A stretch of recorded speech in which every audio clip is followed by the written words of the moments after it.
El equipo 3 de Finanzas Corporativas presenta su tarea núcleo video final, presentado por Nidia Evelyn Ángel Matoso, Francisco Javier Zavala de la Torre y Magali Hernández García. ¿Qué es la WACC? Por sus siglas en inglés, Weighted Average Cost of Capital, que viene siendo el costo promedio ponderado del capital.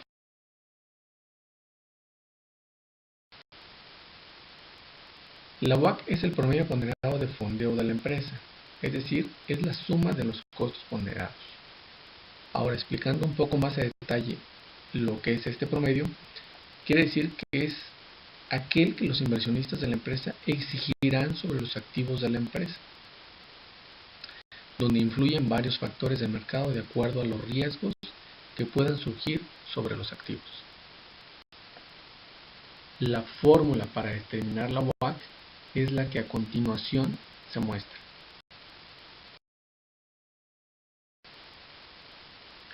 Partiendo de la fórmula que vimos hace un momento sobre el WACC, podemos definir que E es el equity o el valor del capital, D es el valor de mercado de la deuda, la B es el valor de mercado de la empresa, es decir, la deuda más el capital, W subíndice E es la participación de financiamiento accionario, la W subíndice D es la participación de financiamiento en deuda, R subíndice E es el rendimiento del equity y R subíndice D es el rendimiento de la deuda. El siguiente estado de resultados es solamente para hacer una forma ilustrativa de dónde se debe tomar la información.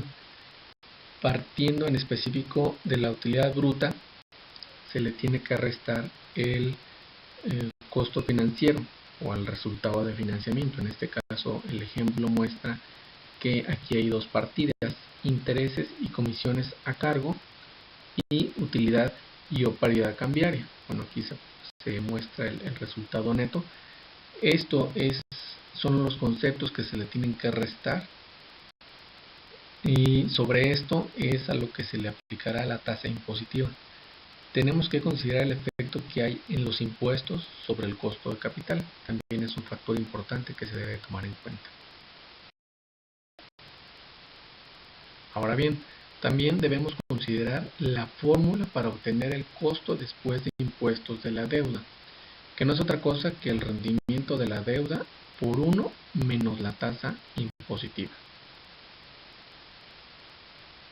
Así como también se debe tomar en consideración que si la empresa tiene acciones preferentes en su estructura de capital, para el cálculo de la WACC se debe de incorporar el costo de esas acciones con la siguiente fórmula, donde se debe considerar el porcentaje del financiamiento que éste proviene de las acciones preferentes de la compañía y determinar su costo.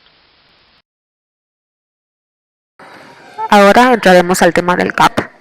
Aun cuando pareciera que se debiera haber iniciado el artículo con el CAP, el tema del WACC permitió introducir el concepto del costo del capital propio, que es justamente lo que el CAP permite estimar.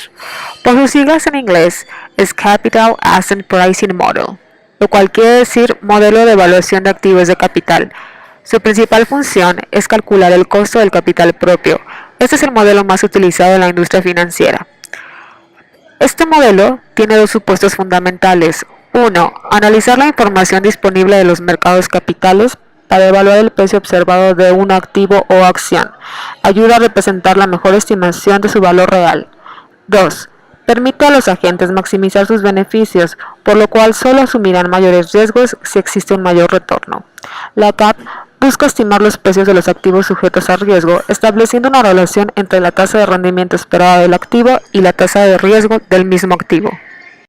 El CAP es representado con la siguiente fórmula, donde podemos concentrar el costo del capital propio, la tasa libre de riesgo, el retorno de mercado, la beta de la acción y la prima de riesgo del mercado.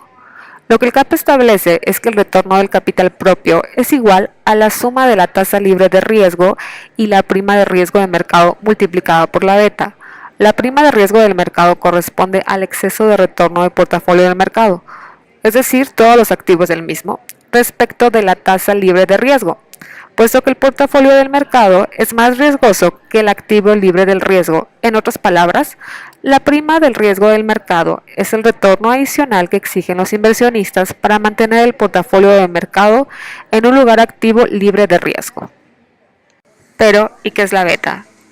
La beta es una medida del riesgo, la cual refleja el riesgo específico del activo o empresa con respecto al riesgo del mercado. En este punto, podemos comenzar diciendo que, como lo hemos adelantado, esta medida de riesgo, llamada beta, en efecto refleja el riesgo específico del activo con respecto al riesgo del mercado.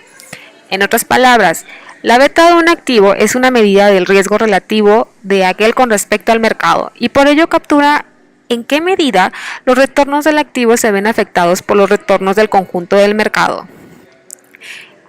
La beta se mide en dos tipos de riesgos: el riesgo fundamental del activo o empresa y el riesgo financiero. ¿Qué quiere decir el riesgo fundamental del activo o empresa? Este está referido a cómo variarán los retornos esperados del activo ante variaciones en los retornos del mercado. Es decir, cómo la variabilidad del retorno del mercado afectará la variabilidad del retorno del activo o empresa. Es decir, el riesgo fundamental se mide por medio de la beta sin deuda o un beta desapalancado, mientras que el riesgo financiero es medido a través de la beta apalancado. En tiempos de bonanza, el mayor apalancamiento aumentará los beneficios para los accionistas, pero los disminuirá peligrosamente en tiempos de crisis económicas. Con lo anterior, podemos concluir que la beta de la empresa de un activo sin apalancamiento será menor que el beta de la misma empresa o activo apalancado, dado que la primera será menos riesgosa. Esta es la fórmula que utilizamos para obtener la beta. Es decir, la beta del activo es igual a la covarianza entre el retorno del activo y el retorno del mercado entre la varianza del retorno del mercado. Una de las formas más comunes de estimar la beta es aplicar una regresión a los rendimientos del activo con respecto a los rendimientos del mercado. La pendiente de la función de regresión estimada representará el beta. Esta metodología se puede utilizar siempre y cuando la empresa o activo cotiza en la bolsa de valores. Cuando la empresa no cotiza en la bolsa o en el mercado donde cotiza no es eficiente o no es maduro, se puede utilizar betas de empresas comparables. Por empresas comparables podemos entender a un conjunto de empresas de la misma industria con actividades económicas y de tamaño y capitalización similares. El resultado de la beta siempre será basado a 1.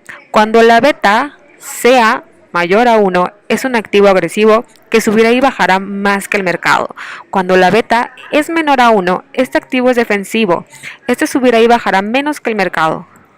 Cuando la beta es igual a 1, quiere decir que nuestro activo es neutral, que subirá y bajará al igual que el mercado. A continuación desarrollaremos un ejercicio para calcular. Ordenando los datos, tenemos que dentro de la información de capital tenemos 600,000 en acciones ordinarias, un rendimiento esperado que será necesario calcular, una tasa libre de riesgo del 4%, 11% para rentabilidad del mercado, una beta de 1.2. En la información de la deuda son 350,000 pesos con una tasa del 6%. La tasa impositiva es del 16%.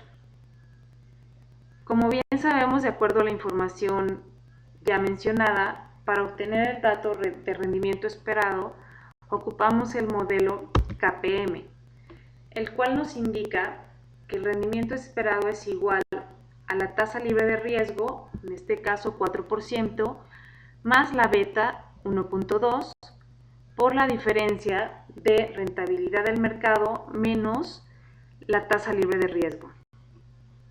Esto nos da como resultado un 12.4%. Siguiendo con el cálculo de WACC, ahora obtendremos la ponderación de la deuda y patrimonio dentro de la estructura de capital. Recordemos que tenemos acciones ordinarias de 600,000, una deuda por 350,000, lo cual nos da un fondeo total de 950,000. La ponderación o peso de las acciones es el resultado de dividir 600,000 entre el fondeo total, dando un resultado del 63%, y lo mismo para la deuda, 350,000 entre el fondeo total, nos da un 37%.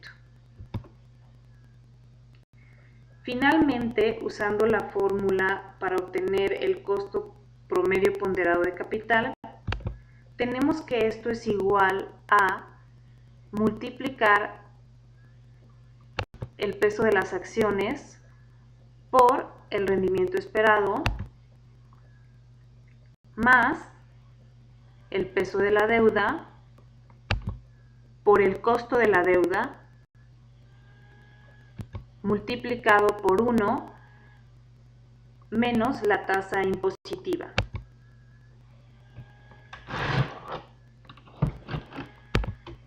Es así como determinamos que para la empresa Sucred le costará financiarse 9.7% para llevar a cabo su proyecto de expansión, combinando financiamiento con acciones y con deuda bancaria. Muchas gracias.